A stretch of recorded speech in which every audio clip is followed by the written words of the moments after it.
Dipulangkanlah tuh ke daerahnya masing-masing, termasuk kayak ke Jawa lah, ke timur lah, kemana lah. Jadi sebenarnya beda nih menjelaskan fakta-fakta tentang ini menjelekkan dan menghina Indonesia ini dekat mana bang? Kalau hidup di negara harus ikuti aturan. Ya iya bro. Negara sendiri pun harus ikut aturan. Tak bisa ya dibuat macam Indonesia aku yang ngatur. Kepala bapak kau ngatur negara orang.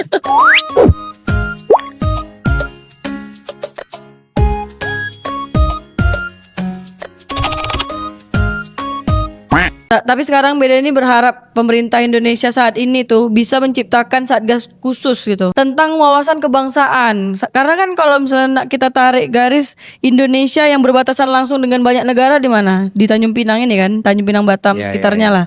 Kan langsung Singapura dan Malaysia. Terus selain kita nih ada juga Kalimantan. Bahkan mereka berbatasannya dengan darat. Terus di pelajaran bahasa Indonesia saat ini dan dulu-dulu lah, dari dulu sampai saat ini, itu tidak pernah dijelasin asal muasal bahasa Indonesia itu dari mana. Karena kita ini belajar bahasa Indonesia aja, tidak belajar sejarah bahasa Indonesia. Bahkan saat ini tuh Arab Melayu sudah tidak ada. Iya betul. Di zaman sekarang Arab Melayu itu nggak ada. Itu kan dulu perdagangan segala macam. Yakin? Itu kan Arab Melayu sudah tidak ada. maksudnya pelajarannya bang. Di sekolah-sekolah itu udah tidak ada. Di Kepri ini pelajaran Arab Melayu sudah dihapuskan. Nah itu kan juga termasuk sejarah di dalam bahasa Indonesia. Karena penulisan kita zaman dulu kan itu sebelum menjadi alfabet A, B, C, D. Betul gak bang? Betul, tapi abang jadi berpikir dari pertanyaan kau nih jadi critical thinking buat abang. Jadi falsafah tentang akan Melayu hilang di muka bumi benar? Harusnya tidak, tak akan Melayu hilang di bumi. Di mana bukti Melayu itu akan hilang di muka bumi? Jika tulisan Arab Melayu itu Hilang. nah, berarti kan bahaya itu kan falsafah dulu bisa hilang kalau anak-anak tidak melestarikan itu sebagai orang Melayu. Betul yang Adik bilang tadi. Nah, tapi kita harus berkaca realita pada hari ini. Kenapa orang tahu itu internet positive thinking? Maksudnya, dari critical kita thinking tadi melahirkan internet positive thinking. Untuk membuka itu butuh apa, Dek? VPN. Nah, bisa tak kita berpikir secara punya wawasan luas? VPN itu kan membuka wawasan. Betul. Ya. Oke, supaya orang berpikir positif agar hidup itu tidak bisa bermodalkan tentang pelajaran wawasan kebangsaan. Cocok bagi tokoh publik, pejabat, pegawai, Presiden. tentara, itu berlaku buat mereka tentang wawasan negara. Tapi masyarakat hidup bernegara ini apa yang dia butuhkan sekarang? Yang dia butuhkan itu wawasan adat berbangsa. Wawasan kebangsaan itu yang biasa diajarkan dalam pendidikan akademik itu hanya cocok untuk orang terakademisasi.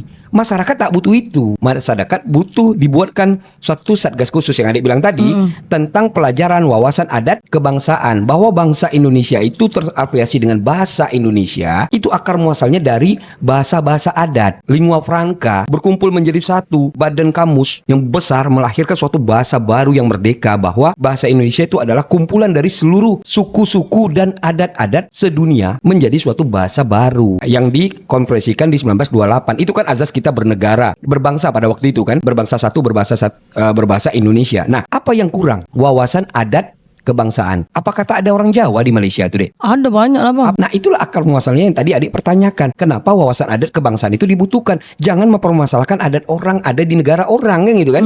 Kenapa warga Tionghoa, adat Tionghoa itu harus ada di Indonesia gini-gini? Loh, biasa aja lah. Bukankah hidup kita udah merdeka? Nah, semua adat punya hak yang sama hidup di muka bumi. Jadi jangan itu dipermasalahkan. Nah, sampai berdampak kepada berwarga negara. Kan gitu akhirnya. Dari perang adat jadi perang warga negara. Wah, netizen Indonesia lu begini. Oh, itu kan tak terinternet positive thinking otaknya itu. Kenapa? Karena dia tidak punya VPN secara manajerial pemikiran. Berarti pentingnya adat kebangsaan itu adalah seperti kita punya VPN dalam berakselerasi di dunia maya. Nah, itulah pertanyaan Adik, dia gagal nalar. Nah, itu kesesatan dalam berpikir sih. VPN yang dari mana? Afrika.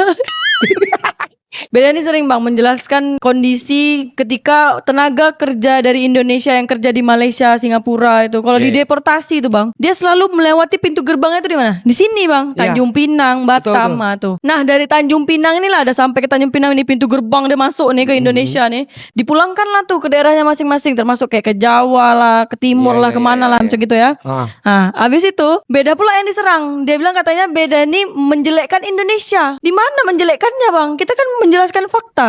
Memang setiap tahun tuh pasti ada aja tuh yang dideportasi. Bermasalah di sana dibalikkan ke sini. Entah itu yang paspornya ilegal lah, misalnya dia masuk haram, ataupun misalnya dia bermasalah sama majikannya, atau dia ada masalah dalam visa, dia tak pakai visa pekerja.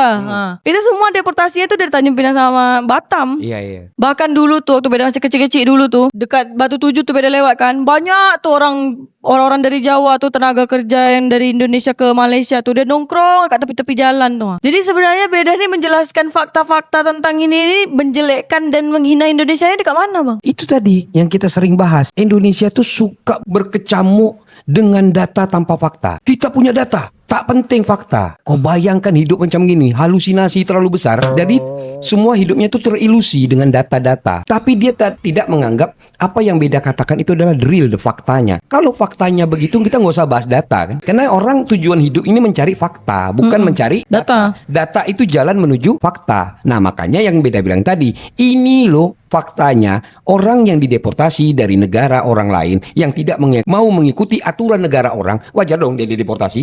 Betul. Nah, kenapa? Ya karena tidak mau mengikuti aturan negara orang lain. Nah, kan itu dia baru sadar, kalau hidup di negara orang harus ikuti aturan. Ya iya bro, Negara sendiri pun harus ikut aturan. tak bisa ya dibuat macam Indonesia aku yang ngatur. Kepala bapak kau ngatur negara orang. Nih, ini mana bisa? Makanya kita kasih faktanya. Faktanya adalah engkau dipulangkan lewat Tanjung Pinang. Jadi kan kau tidak menghina, tapi engkau menjelaskan, bukan menerangkan, Iya. tapi menjelaskan lewat pintu gerbang Indonesia yang disebut Kepulauan Riau berbasis di Kepulauan Tanjung Pinang dan Batam. Itulah akses keluar masuknya Orang-orang. tenaga kerja Indonesia yang ingin bekerja di Singapura, ingin bekerja di Malaysia, Thailand dan sekitarnya. Itu lewat sini loh. Baliknya Nah, pun rata-rata lewat sini. iya gitu. Jadi tidak menghina, tapi menjelaskan. Memang faktanya kenapa dia dibalikkan? Karena dia tidak berprestasi kan gitu. Coba dia berprestasi pasti dipertahankan.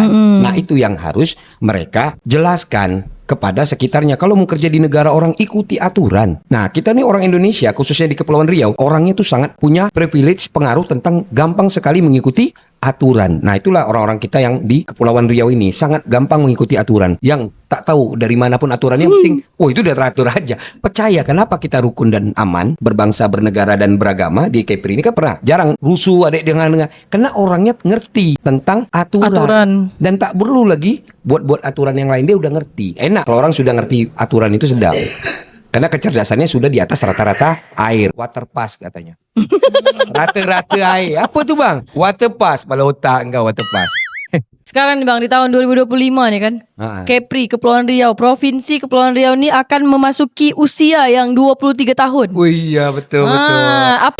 Sebenarnya harapan kalian lah hari ini tuh pengennya gimana gitu. Kita nih harusnya gimana gitu. Sementara baik di Jawa ataupun Kalimantan semua punya ideologi adatnya masing-masing. Itulah the realnya kita Nusantara. Oh, tak boleh balik. Itu jadi kami ini rindu serumpun. Kemanusiaan yang adil dan beradab itu tidak ada. Engkau tidak punya adab antara pusat dan daerah. Nah ini kan namanya lebih kejam dari kolonialisasi. APBN sumbernya dari mana? Selain dari pajak rakyat, Dari hasil tambang. tambang.